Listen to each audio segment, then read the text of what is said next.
There are pains that no one sees, wounds that the heart hides but that bleed inside, silently, every day. When the soul becomes ill, even the body begins to weaken, and no human explanation can reach what only the spirit can touch. But what if I told you that there are words written millennia ago that carry the power to heal what medicine cannot treat? Today, we're going to delve into 3 psalms that are not just prayers. They are cries for help, sacred groans, and eternal balms for the weary soul. Stay with me until the end, because in these inspired, living, and real words is hidden the beginning of your restoration. Some wounds do not show up on examination. They don't bleed, they don't leave visible scars, but they hurt every day. There are pains that lodge in silence, hidden behind smiles, camouflaged among obligations and routines. It is this pain that corrodes from within that becomes invisible even to those who suffer. And when the soul becomes ill, there is no human medicine that can reach the exact point of healing. This is when many give up. When the soul is tired, the body weakens, hope is shattered, and even prayers seem to fall through the cracks. This is not just emotional weakness, but a spiritual weight that cannot be measured by common parameters.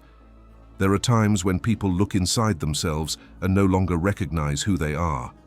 Identity crumbles, dreams lose color, and even faith, which once seemed firm, wavers like a candle in the wind. Within Scripture, pain is never ignored. She appears with a face, with a name, with tears. There are groans that span the centuries, preserved in words that continue to live on. And among the most intense records of affliction and consolation are the Psalms. More than songs, they are records of the soul in its most real moments. There, we find kings in despair, poets in tears, and warriors defeated by internal struggles. And we also find the healing that comes from the encounter between human fragility and divine mercy. What makes the Psalms so powerful is that in them pain is not censored. The authors do not hide their sadness or disguise their anguish. On the contrary, they transform suffering into prayer, affliction into poetry, and silence into clamor. And it is in this courageous gesture of presenting oneself before God without masks that the healing process begins. Because only those who accept that they are broken can be restored. Modern humans have learned to hide their wounds well. With ready-made speeches, digital filters, and a busy routine, he tries to convince himself that everything is under control. But the soul knows the truth. Deep down, there is a tiredness that screams, a pain that persists, or a longing for what was lost or what was never had. And when all else fails, the soul returns to seek what has always been essential, the presence of God. It's not just about seeking an answer, but about being welcomed. In a world where everything demands performance, perfection, and image, there is a voice that still calls out to the weary, the burdened, and the broken-hearted. And that voice continues to echo in the Psalms, offering comfort, direction, and healing. Each verse is like a blade that cuts through the layers of the soul until it reaches the core of what really matters. That's where healing begins, not with explanations, but with presence. Healing is not necessarily the absence of pain, but the ability to remain steadfast even in the midst of it. Many people look for quick formulas, ready-made phrases, and instant promises. But the Psalms teach us that true healing is a process. It is born from encounter, grows in perseverance, and is revealed in intimacy with the Creator. That is why the cries recorded there are not empty. They carry real tears, sweat from internal battles, and voices that rise up in the midst of chaos.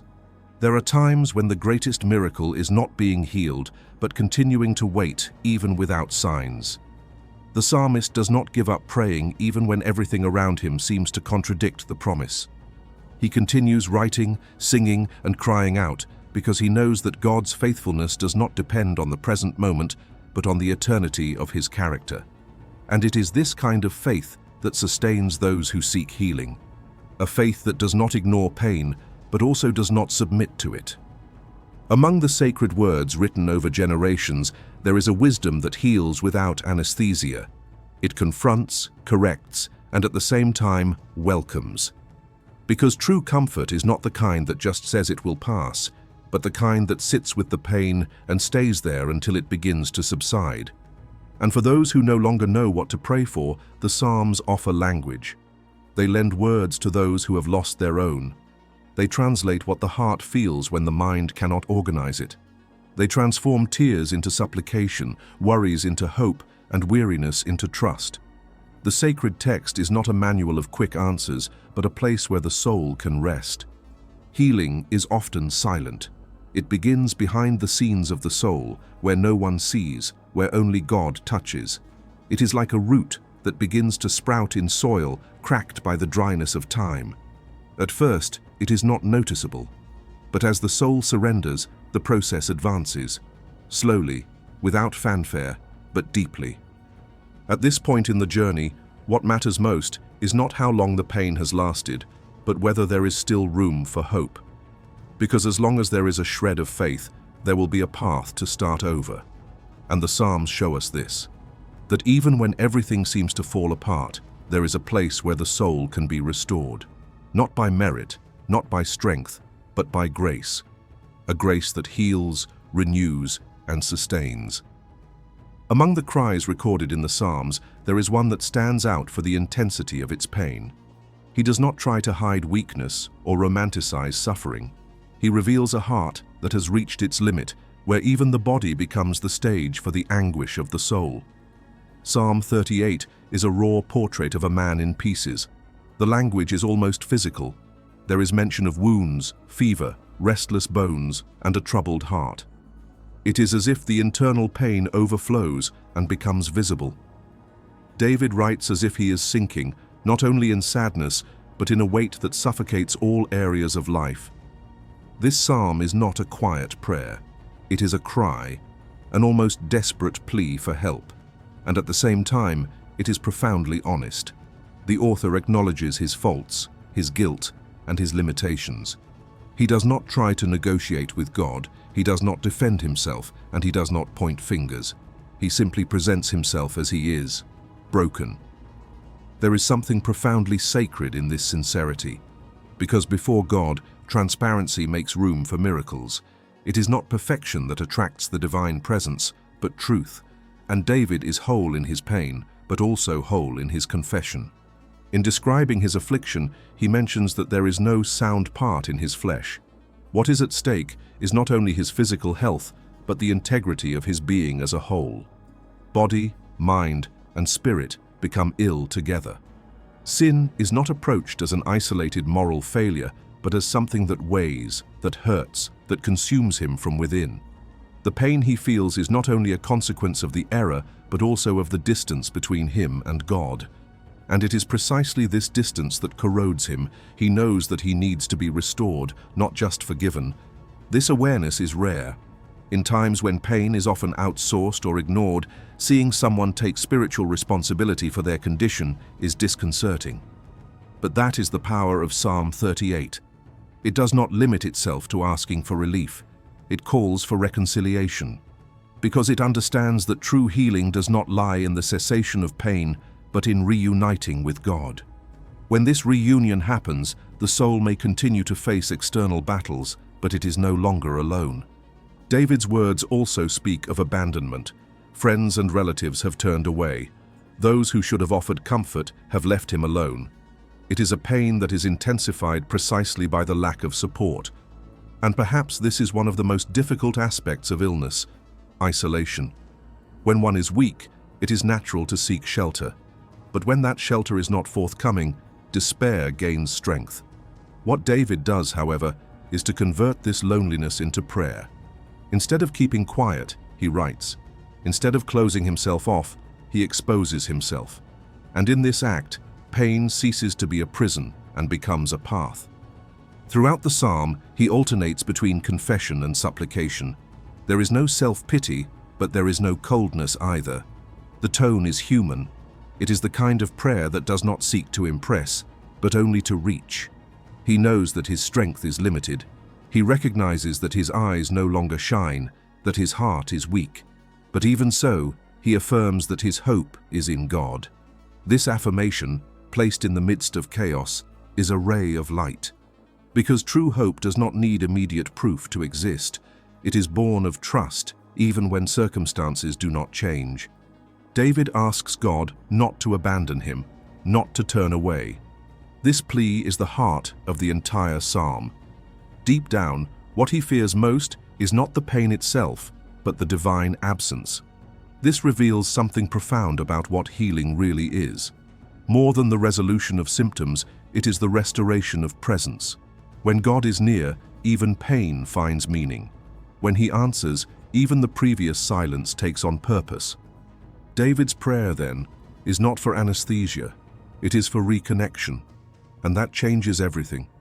This psalm is uncomfortable. It doesn't end with a grand twist or a visible celebration.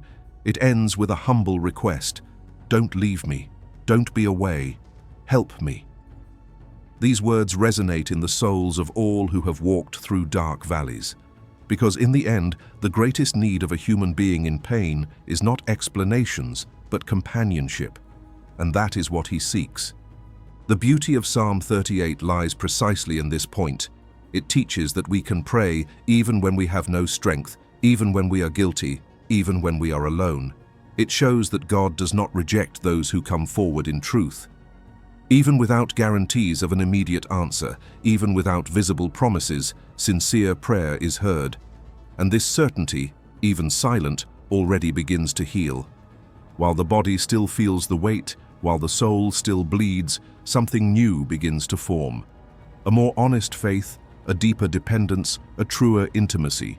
The pain, which seemed like nothing more than destruction, becomes fertile ground for reconstruction that is independent of circumstances. David does not end up cured in human eyes, but he is no longer the same.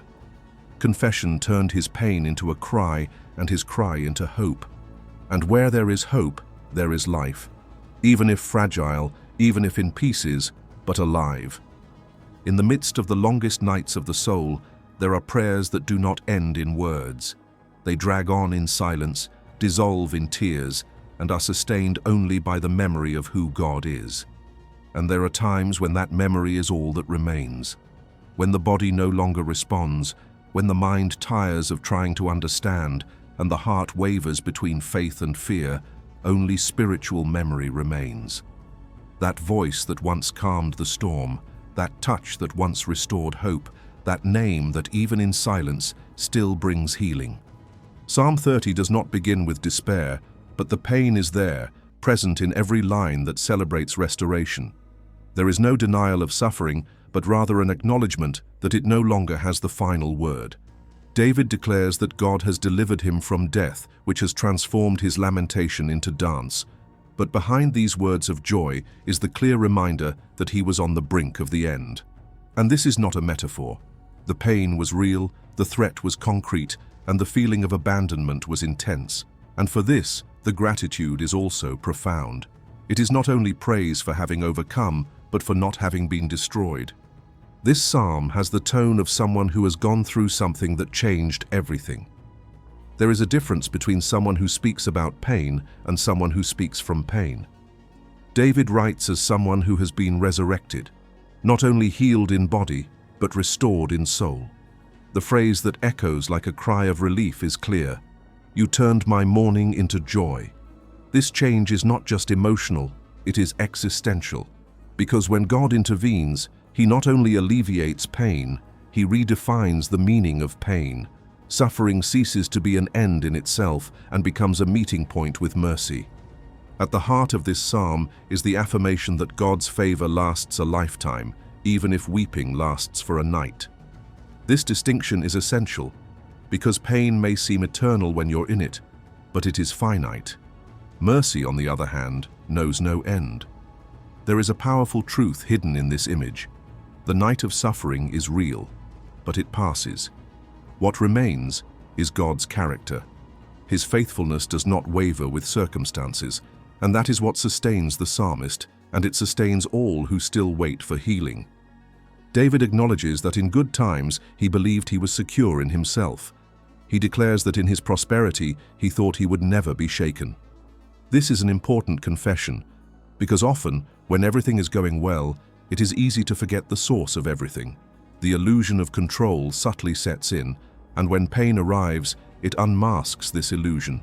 What seemed firm collapses, and only then does the soul realize where its true foundation was. The psalm then becomes a lesson on dependence. God not only heals, He teaches through the process of healing. And one of the greatest lessons is that security is not in circumstances, but in the constant presence of the Creator. If this message is touching your heart in any way, write Amen here in the comments. This helps us see who is walking with us on this journey and further strengthens this chain of faith. When David cries out, he does not do so in formulas, but with urgency. He asks what God would gain if he went down to the grave. It is a plea that reveals intimacy. Those who pray like this are not just asking for help. They are talking to someone they know. There is a bond between them, and it is this bond that sustains prayer. It is not just about avoiding physical death, but about preserving the connection with life. David knows that living is more than breathing. It is having the soul in tune with God. When this harmony is broken, everything loses its meaning. But when it is restored, even wounds become testimonies. The transition from pain to dance is not a leap, it is a journey. The psalmist does not ignore the process. He recognizes that there was crying, that there were tears, and that there was a fall. And that is why the celebration is legitimate, because it is born of overcoming. God did not just respond, He intervened. Not in a generic way, but in a personal way. This is what transforms the psalm into a public confession of gratitude. It is not a generic praise, but the account of someone who has been visited by grace. In many situations, healing does not come as a sudden explosion, but as a slow dawn. The darkness gradually fades until light begins to fill the space. The psalmist recognizes this process, and when he declares that the Lord has exchanged his garment of mourning for garments of joy, he is describing a profound transformation, not only in the environment around him, but within him. The soul that once groaned now sings. And this song is not only an expression of victory, it is a memorial, a reminder that the God who was present in the pain is the same God who remains in the restoration. This psalm also teaches us that healing should not be hidden. Testimony is part of the process. When David shares his story, he transforms his experience into hope for others. Public praise is not vanity, it is ministry. It is telling those who are still in the night that morning is coming. It is remembering that pain does not have the last word, and that even when all seems lost, God can still turn things around. The transformation recorded here is complete. The soul that cried now celebrates. The heart that felt shaken now trusts. The voice that cried out for help now exults. And all this without forgetting the path taken. Because the memory of pain is also part of the healing. It makes us more sensitive, more human, and more aware of our dependence. And it reminds us that every healing is an opportunity to start over, but also to be grateful. When the soul finds the strength to sing after a period of darkness, this song is not just a melody, it is a living memory. And the memory of personal healing opens up space to recognize something even greater. The God who heals does not only work in individuals, but also in communities, in peoples, and in collective histories marked by ruin. There is suffering that is born within, silently, but there is also pain that comes from outside, caused by losses that are beyond the control of those who suffer. In the midst of these realities, Psalm 147 stands out as a song that celebrates reconstruction. It is more than poetry. It is a public proclamation that restoration is possible even after apparent collapses. This psalm does not come from a personal pain, but from a broken nation. The people had been exiled, experienced desolation, and felt the weight of loss and separation. What had once been a city was now a ruin. What had once been a temple was now a memory. And yet the psalmist raises his voice to declare that the Lord is rebuilding Jerusalem and gathering the dispersed of Israel. This rebuilding is not just architectural, it is emotional, spiritual, and symbolic. To gather the dispersed is to put together the pieces of what was fragmented. It is to start over from what seemed definitive in its destruction. Among the many actions attributed to God in this psalm, one stands out for its delicacy. He heals the brokenhearted and binds up their wounds. In the midst of grand acts, such as holding up the heavens, determining the number of stars, or covering the sky with clouds, the psalmist inserts this intimate gesture. The same God who governs the stars bends down to care for broken hearts. This says a lot about the nature of who he is. He is not limited to greatness. He also reveals himself in tenderness. Healing, therefore, is not a distant act, but a closeness. God does not observe from afar. He touches, envelops, and restores. This act of healing the broken reveals a dimension of pain that is often invisible.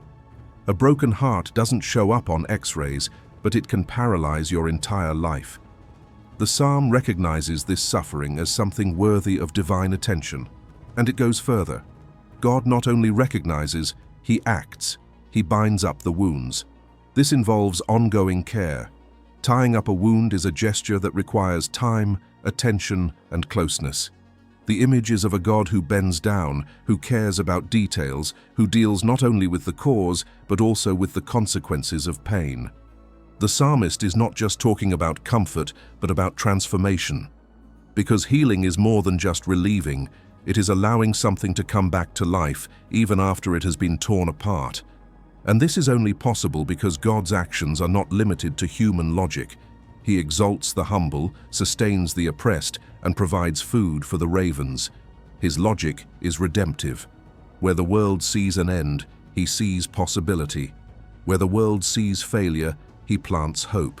The psalm does not celebrate just a one-off intervention, but a continual faithfulness, a care that is renewed, a compassion that never runs out.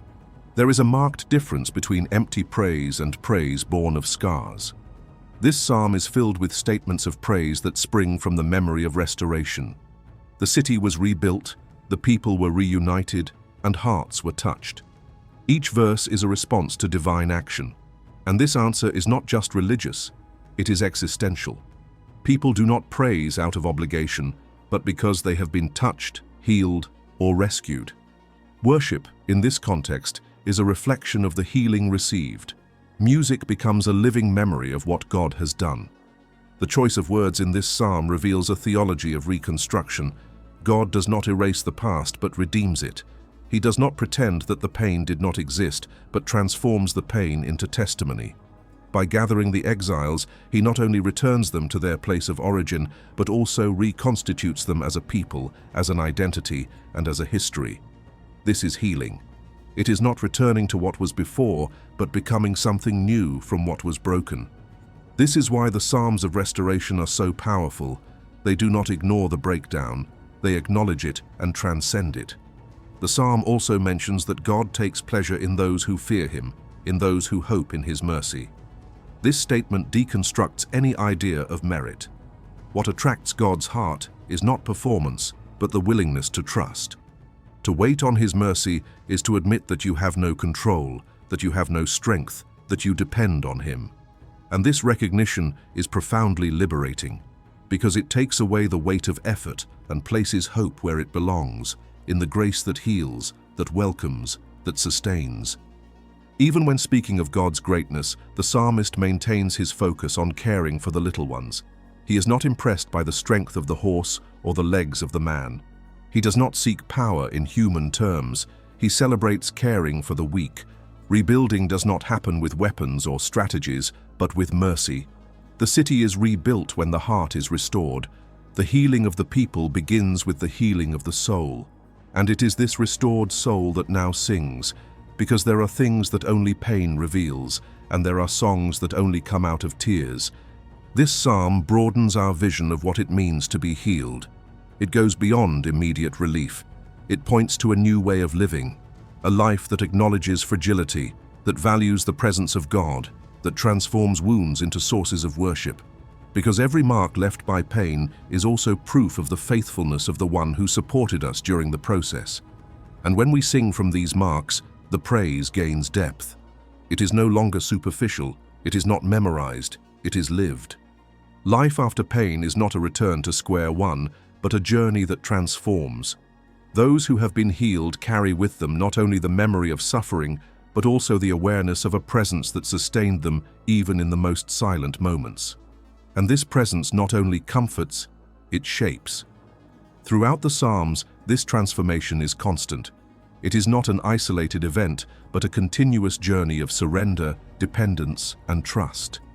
Each verse is an invitation to reflection, a key to understanding that healing, in the eyes of Scripture, is not an end, but the beginning of a new way of living. Those who have experienced the bitter taste of loneliness, fear, guilt, or emotional exhaustion understand deeply the value of a word of comfort. But the healing that the Psalms reveal is not limited to fleeting comfort. It points to something more solid, a restoration that reorganizes the interior, that rebuilds foundations, that redefines the meaning of existence. The human being who is touched by this healing begins to see life with different eyes. He no longer lives from what he lost, but from what was rescued. No longer acts in search of validation, but as a response to the love received. This change in perspective is one of the greatest evidence of God's work in someone, because pain tends to close horizons. It narrows vision, paralyzes intentions, and blocks affection. But when healing comes, it restores amplitude. It brings back the ability to dream, to trust, and to love lightly. It doesn't mean that problems disappear, but that our perspective aligns with a new reality. The Psalms don't promise an absence of struggles, but they offer direction in the midst of them. The compass of the soul, previously disoriented, finds its way back to the north. There are precious lessons scattered throughout the texts we have read so far. One of the most urgent is the freedom to present oneself before God as one is, without performance, without script, without masks. David teaches us that healing begins with honest confession, without artifice. When he acknowledges his pain and his sin, he is not being weak, he is being truthful. And it is this truth that paves the way for the divine touch. Because God does not heal fabricated versions, he heals the real. He heals what is exposed, what has been admitted, and what has been surrendered. Another powerful lesson is that pain does not need to be hidden in order to be overcome. Many people grow up believing that faith is synonymous with unshakable strength, constant smiles, and positive speeches. But the Psalms break this idea. They show a faith that wavers, that groans, that cries, but that does not give up. This faith is more robust than the appearance of firmness. Because it is real. It understands that God's presence does not move away when the heart trembles, but rather draws even closer. And this presence is what sustains even those who no longer know what to pray for. The restoration described in the Psalms also reminds us of the importance of time. Healing is not immediate, nor is it always visible. Sometimes all you have is a promise, a breath of hope, a verse that resonates in the midst of chaos. And yet, that is enough, because faith does not depend on the amount of evidence, but on the depth of trust. Waiting on God, as the Psalm says, is an active act. It's not passivity, it's resistance. It's standing up when everything tells you to give up. It is believing that mercy will still come, even when it seems delayed. Another fundamental point revealed in the Psalms is the role of the community in healing. Although many of the cries are individual, they echo within a people. Personal suffering is never completely isolated. It affects relationships, decisions, and paths. In the same way, restoration also expands. A healed heart becomes a channel of healing for others. A sincere testimony can reach places where conventional words cannot. Therefore, the praise that arises after suffering is not only an expression of gratitude, it is also a service. It is putting one's own story at the service of the hope of others. And there's also a lesson about identity. Pain tends to rob you of your sense of who you are. Often, the soul gets used to the wounded condition to the point of forgetting what it was before. But God doesn't just heal, He restores. And this restitution involves reminding the person of who they have always been in His eyes. Son, beloved, called, restored. It's not about going back to who I was, but about discovering who you are in the light of grace. This identity is not based on achievements, but on belonging. And that's what sustains someone even when everything around them is in ruins. From this new identity, life takes on a new logic. Values change. Haste gives way to listening. Self-defense gives way to surrender. Distrust turns into intercession. The person who has been touched by God's healing no longer seeks only to survive, but becomes someone who builds bridges, who sows peace, who offers shelter. Because those who have been comforted learn to comfort. Those who have been restored understand the path of pain and know how to guide others along it. Not with ready-made recipes, but with presence, with listening, with compassion. Healing, therefore, becomes a mission, not an obligation, but a natural consequence of someone who has been deeply reached. And this is the cycle of love that the Psalms help to establish. From crying comes consolation, from consolation comes praise, and from praise comes service. It is a movement that starts within, but does not stop there. Because God's love does not transform us just to satisfy us, but so that we may be living witnesses that He continues to restore lives, even the ones that seemed lost. There is a kind of healing that needs no applause, no public testimony. It happens in secret, out of sight, but it transforms everything inside. It does not require explanations, nor is it in a hurry to present results. It just blooms, like the seed that germinates underground before breaking through the soil. The soul that has been touched by God bears signs of this silent transformation. You no longer respond to fear in the same way. You no longer give in to anxiety as before, and you no longer allow pain to define your steps. It is a change from the inside out, like a new breath that sustains each gesture. And when this change becomes permanent, what emerges is maturity, not as a result of human effort, but as the fruit of a grace that acts even when the person does not see it. Maturity to recognize one's own limits, to deal with the pain of others without getting lost, and to hope without despair.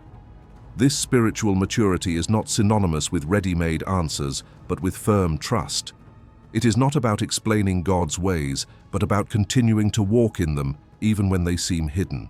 The healed soul learns to walk with less haste, but with more firmness. There is no longer any need to prove anything. It is enough to live in response to the love received. The confidence that comes from healing is not naive. She knows the valley. You've experienced absence, you've faced silence, and you've seen the ground open up.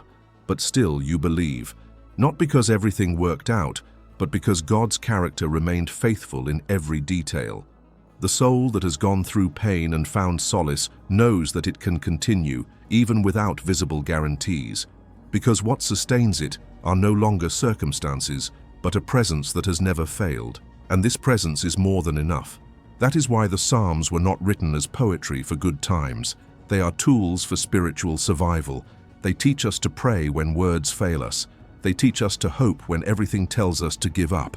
They teach us to praise even when our hearts still bear scars. They are trails opened by those who have walked before us, showing us that it is possible to cross the deserts of the soul without being destroyed by them. And more than that, they show us that it is possible to emerge from these deserts with more faith than before. Because those who know God in pain come to know Him in a more intimate, more real, and more profound way. Each psalm, when read with an attentive heart, reveals a different face of God. He is the one who listens, who restores, who welcomes, who transforms. He is the God who reveals Himself in human vulnerability, who draws near when everyone else turns away, who lifts up the downcast, and who sustains those who no longer have the strength to continue alone. This is the essence of the healing that the Psalms reveal, a healing that does not depend on the disappearance of problems, but on the constant presence of a God who does not change. Looking back at the desperate cries, the endless nights, and the prolonged silences, the healed soul understands that, even when it seemed forgotten, it was being shaped. The delay was not rejection, it was preparation. The silence was not absence, it was teaching. The pain was not punishment, it was passage. And it is in this understanding that true gratitude is born. Not the gratitude that depends on results, but the gratitude that blossoms from the recognition that God was always there, even when the eyes could not see. Life, after healing, takes on different contours. There is no more room for unnecessary pressure or empty rushing around. Everything becomes more meaningful. Time with people, words spoken, simple moments. Because those who have been restored learn to perceive value where before there was only routine. And this sensitivity is also part of the healing. It's not just pain relief, but the rediscovery of beauty. A gaze that finds God in the little things, that recognizes His hand in details that previously went unnoticed. The healed heart also begins to discern what really matters. It no longer engages in useless battles, and it no longer wastes energy trying to control the uncontrollable. It learns to rest. And this rest is not passivity, it is wisdom.